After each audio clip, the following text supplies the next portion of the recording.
Warm welcome to my YouTube channel. मेरा नाम साहिल धड़ा है और आज हम फिज़िकल केमिस्ट्री की बात करेंगे। देखिए क्यों फिज़िकल केमिस्ट्री के बाद मैंने अब से डिसाइड किया कि फ़िज़िक्स और फिज़िकल केमिस्ट्री के जितने भी चैप्टर्स हैं उनकी डिटेल मैं आपको दूं, एक एक टॉपिक, क्या क्या टॉपिक आपको मिस नहीं करना चाहिए। आपको ये भी बताऊं थोड़ा सा कि कहाँ कहाँ एग्जामिनर आपको कंफ्यूज कर सकते हैं। ठीक है, ये सब चीज़ें आपसे शेयर करना चाहता हूँ मैं। तो आज मैं मूल कॉन्सेप्ट से स्टार्ट कर रहा हूँ and I really want you all to note down all the things. ठीक है, आप पेन और कॉपी या पेपर जो भी है नोट लेके बैठें, नोट करें पूरा।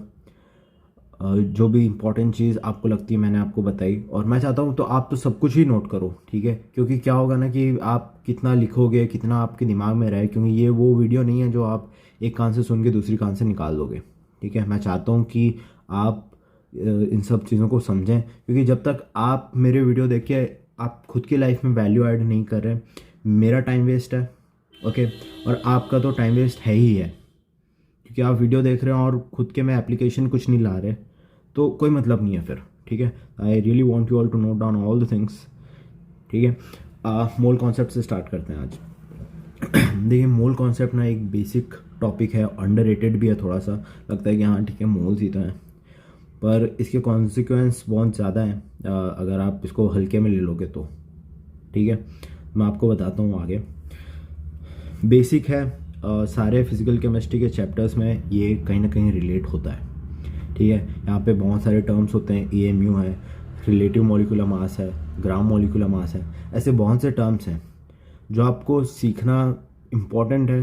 आपको इनकी डेफिनेशंस पता होनी चाहिए अगर आपको अपने कॉन्सेप्ट स्ट्रॉन्ग करने। क्योंकि देखो क्या होता है ना कि मुझे भी पता है इनके डायरेक्ट डेफिनेशन तो पूछे नहीं जाएंगे नीट में। ठीक है, पर जो मेहनत आप इन टर्म्स को समझने के लिए करोगे, वो मेहनत आपको काम आएगी, वो प्रोसेस आपका काम आएगा। ठीक है, आप पहले से प्रिपेयर्ड रहोगे सब चीज़ समझने के लिए। इसके बाद जो जितनी भी चीज़ें आएंगी आप इजीली समझ लोगे। वेपर डेंसिटी है, परसेंटेज कंपोजिशन है, मोल ग्राम इक्विवेलेंट है, मोल्स हैं, सब एकदम इजी हो जाएगा आपके लिए, क्योंकि आपका इंजन स्टार्ट हो चुका है। ठीक है, आपको ज़रूरत ही नहीं है कि आप फिर से सब चीज़ प्रोसेस करें। आपका इंजन स्टार्ट हो जाएगा, फिर आप आगे धीरे धीरे बढ़ते जाएंगे। आपको समझने के लिए उतना ज़ोर नहीं लगाना पड़ेगा आगे की चीज़ समझने के लिए। ये मेरा मोटिव है आपको बताने का कि आप इन सब टर्म्स को भी इम्पोर्टेंस दें, समझें, क्योंकि मैं ये गलती कर चुका हूँ पहले। क्या करेंगे, ये सब सीधा मोल का क्वेश्चन आता है, मोल कैलकुलेट करना सीखो, ख़त्म करो। ये मैथमेटिक्स नहीं है, ठीक है, ये फिज़िकल केमिस्ट्री है। कुछ दम है इस टॉपिक में। ठीक है, तो आप थोड़ा आराम से इसको समझ के आगे बढ़ें। इन टर्म्स को भी इम्पोर्टेंस दें, मैंने आपको कहा, क्योंकि एक बंदा है जिसने ये टर्म्स को इम्पोर्टेंस नहीं दी और दूसरा बंदा है जिसने ये टर्म्स को इम्पोर्टेंस दे के आगे बढ़ी। ठीक है, जो जिसने ये सब चीज़ें समझी। तो क्या होगा ना कि जब एक क्वेश्चन आएगा तो उसको अलग से प्रोसेस करना पड़ेगा कि क्या है इसका, कैसे करूं, और आपका इंजन प्रिपेयर्ड है पूरा। कहीं भी कुछ भी पूछ ले आप बता दोगे। ठीक है, तो I want that in you. अब नेक्स्ट चीज़ है calculation of mole, volume and number of molecule. इनका जो रिलेशन होता है ये इंपॉर्टेंट है, क्योंकि मोल कॉन्सेप्ट में मेजर क्वेश्चन इन्हीं पे बेस्ड होते हैं। आप प्रीवियस ईयर भी देख लें। ठीक है, फिर एटॉमिसिटी, एक मॉलिक्यूल में कितने एटम्स हैं। क्या होगा कि बहुत सी बार पूछ लेते हैं कि बताओ गैस कौन सी है, मतलब जो भी क्वेश्चन है लास्ट में गैस पूछेंगे। पर बहुत सी बार ये भी होगा कि वो गैस की एटॉमिसिटी पूछ लें आपको। अगर आपको एटॉमिसिटी का मतलब ही नहीं पता, फिर आपने जितना दिमाग लगाया, जितनी कैलकुलेशन की, वो वेस्ट है, कोई मतलब नहीं है। ठीक है, एटॉमिसिटी क्या होता है वो भी पता रखें।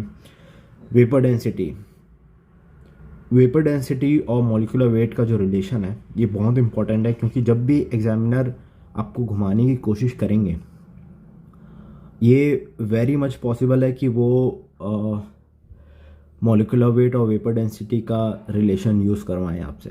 ठीक है, ये बहुत सी बार हो सकता है कि मॉलिक्यूलर वेट की ज़रूरत आपको पड़े क्वेश्चन में, पर मॉलिक्यूलर वेट दिया ही नहीं है क्वेश्चन में उस गैस का, और अननोन गैस है।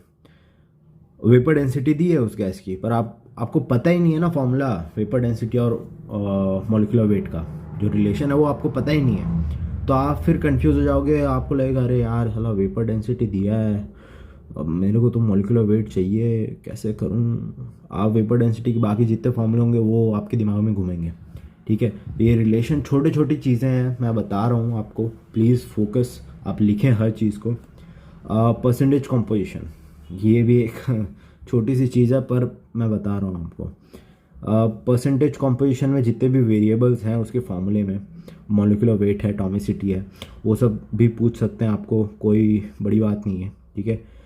मैं इतनी छोटी छोटी चीज़ क्यों बता रहा हूँ आपको, मैं बताता हूँ। हो सकता है कि परसेंटेज कंपोजिशन का क्वेश्चन ना आए, ठीक है, परसेंटेज कंपोजिशन उतना ज़्यादा इम्पोर्टेंट ना हो, ठीक है।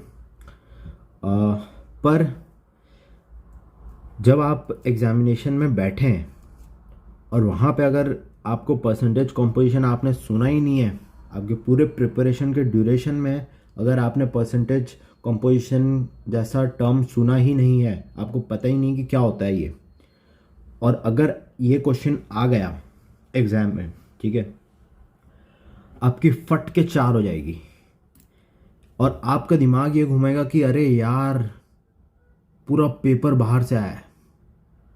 सही बता रहा हूँ आपको, आपका दिमाग वैसे ही घूमेगा कि अरे यार पेपर तो बाहर से आ गया, अब कैसे करें। बाकी पूरे पेपर में आप नर्वस रहोगे और आपका पेपर ख़राब होगा। मैं बस ये चाहता हूँ कि आप पूरे पेपर से फेमिलियर हैं। मैं कितने 2-3 शॉर्ट्स भी मैं इसके ऊपर बना चुका हूँ कि पढ़ना सब कुछ है, छोड़ना कुछ भी नहीं है। क्यों बोलता हूँ ये, क्यों बोलता हूँ, क्योंकि आप हर टॉपिक से फेमिलियर रहेंगे, ठीक है। हो सकता है बहुत से लोग बोलें कि हाँ यार ये चीज़ इंपॉर्टेंट नहीं है, इसको छोड़ो, इससे क्वेश्चन नहीं आया, वो चीज़ इंपॉर्टेंट नहीं है, क्वेश्चन नहीं आया, ठीक है, नहीं आया भाई, पर ये वेरी मच पॉसिबल है। और ऐसा होता है कि आप एग्जाम हॉल में बैठे और कोई अननोन चीज़ आ जाती है ना, आप इतना घबरा जाएंगे ना, सही बता रहा हूँ, और उसके वजह से ही पेपर खराब होगा और आपको वजह भी पता नहीं चलेगी कि क्यों ऐसा हुआ, क्यों आप डर गए। इसीलिए मैं कहता हूँ यार छोटी चीज़ लेके चलो, ठीक है। आपने परसेंटेज कंपोजिशन पढ़ा, वहाँ जाके याद नहीं आया, दैट्स अ डिफरेंट थिंग, ठीक। वहाँ आप जाके अगर आपको याद नहीं आया तो ठीक है, आप बोलोगे ठीक है नहीं याद आया, हो गया। पर अगर वो चीज़ अननोन हो गई आपके लिए, आपने कभी सुना ही नहीं है, तो आपके दिमाग में ये चलेगा ना फिर कि यार यार पेपर बाहर से आ गया। इसीलिए मैं हर एक छोटी छोटी चीज़ को इम्पोर्टेंस देना प्रेफर करता हूँ, ठीक है। अभी और चीज़ें आपको बताऊँगा, आपका नज़रिया चेंज हो जाएगा एक चैप्टर को देखने का, सीरियसली, ट्रस्ट मी। और ये चीज़ मैं आपके अंदर डेवलप करना चाहता हूँ।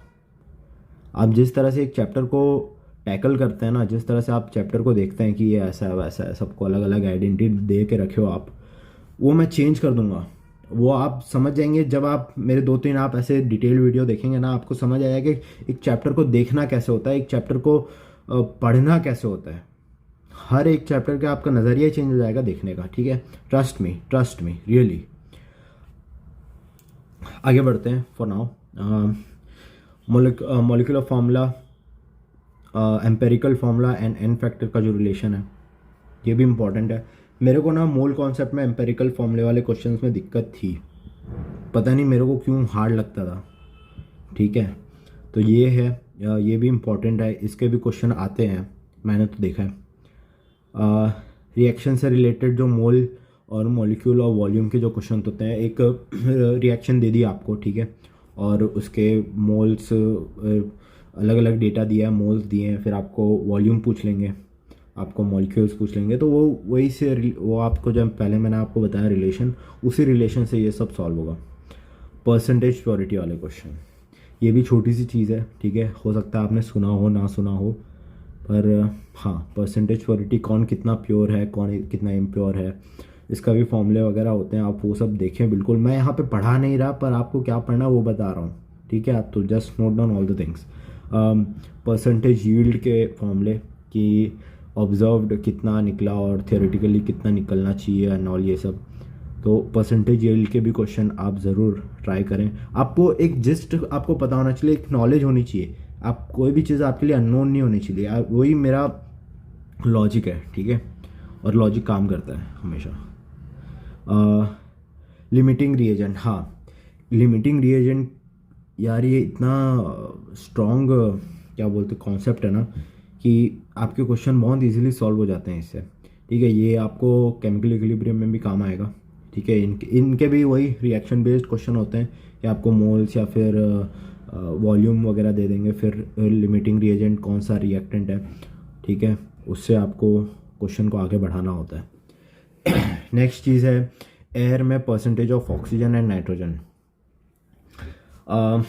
ये भी ना एक बहुत ही उतना ज़्यादा काम आता नहीं है, पर जब आता है ना तो फिर वही घबरा जाता है इंसान कि अरे यार आपने तो वॉल्यूम निकाल लिया एयर का, पर आपको पूछा है कि आपने वॉल्यूम निकाल लिया ऑक्सीजन का, पर आपको पूछा है कि एयर कितनी थी, ठीक है।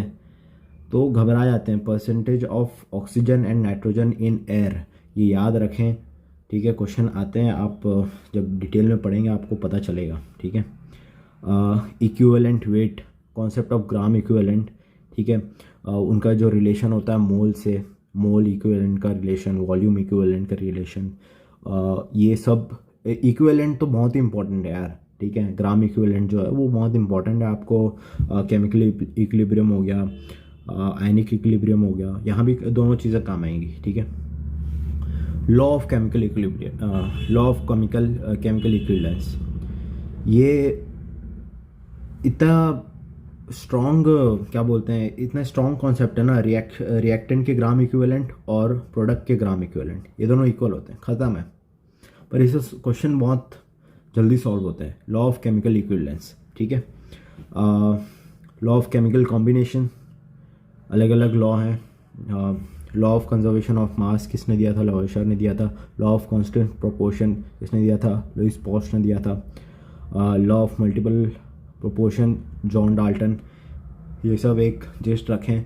इन लॉ में भी कहीं ना कहीं वो है कि कहाँ तक सीमित हैं इनके लिमिटेशंस हैं, वो सब पता रखें आप। ये इतनी इजी, क्या बोलते हैं, इतनी इजी लॉज है ना, और इतने इजी क्वेश्चन बन सकते हैं इसके ऊपर कि आप अगर इसको छोड़ के गए यू विल रिग्रेट इट। और इसको मैक्सिमम 5 मिनट लगेंगे इन तीनों लॉ को समझने के लिए, ठीक है, इन तीनों लॉ के लिमिटेशंस को याद रखने के लिए। तो कोई बड़ी बात नहीं है, साइंटिस्ट के नाम याद ना रखें, कोई इंपॉर्टेंट नहीं है, ठीक है। मैंने तो बस अब वो लिखा है मैंने, तो मैं आपको बता दिया। पर ये लॉ आप बिल्कुल ध्यान में रखें, क्योंकि यार कोई भी चीज़ अनजानी नहीं होनी चाहिए मेरे हिसाब से, क्योंकि एग्जामिनेशन में आप हर एक चीज़ अफोर्ड कर सकते हैं, ठीक है। आप भूलना अफोर्ड कर सकते हैं एक बार के लिए, पर आप अनजाना रहना अफोर्ड नहीं कर सकते एग्ज़ाम में। आप बिल्कुल ये नहीं बोल सकते कि यार मैंने तो ये देखा ही नहीं है, वो रिग्रेट रहता है, ठीक है। I wish you all the best. अगर आपने नोट किया हर एक चीज़, you will add value to your life, ठीक है। मेरा बस यही मोटो है, आप कहीं ना कहीं मेरे से सीख के जाएं, यही इंटेंशन रहती है मेरी दिल से, ठीक है। Wish you all the very best. ज़्यादा टाइम वेस्ट ना करते हुए all the very best. Please subscribe कर दें चैनल को और लाइक कर दें वीडियो, अगर आपको लगता है कि मैं जेन्युइनली आपको सही गाइडेंस देता हूँ। और मोटिवेशन तो मैं रोज़ देता ही हूँ, you can always watch that videos. कहीं कभी कभी होता है यार, आप उतना अच्छा फील नहीं करते पढ़ते वक्त, और आपको लगता है कि यार पढ़ ही रहा हूँ, क्या हो रहा है मतलब, ठीक है। पर हाँ, मोटिवेशन की ज़रूरत पड़ती है, और बेस्ट मोटिवेशन तो पेरेंट्स ही दे सकते हैं। आप पेरेंट्स से हमेशा बात करें कि मम्मी क्या करूं, पापा ऐसा हुआ है, अभी मार्क्स कम आए हैं, कैसे, तो आपको हमेशा मोटिवेशन ही मिलेगा उनसे, ट्रस्ट मी, ठीक है। तो बेस्ट मोटिवेशन तो पेरेंट्स ही हैं। पेरेंट्स के बाद अगर कोई है तो टीचर्स हैं, टीचर्स से भी आप कांटेक्ट अच्छा रखें, उनको भी आप पूछें हर एक चीज़ें, ठीक है। With that thank you so much for watching. Like और सब्सक्राइब कर देना प्लीज़ यार, thank you so much, bye bye, take care, I am S T, see in the next one.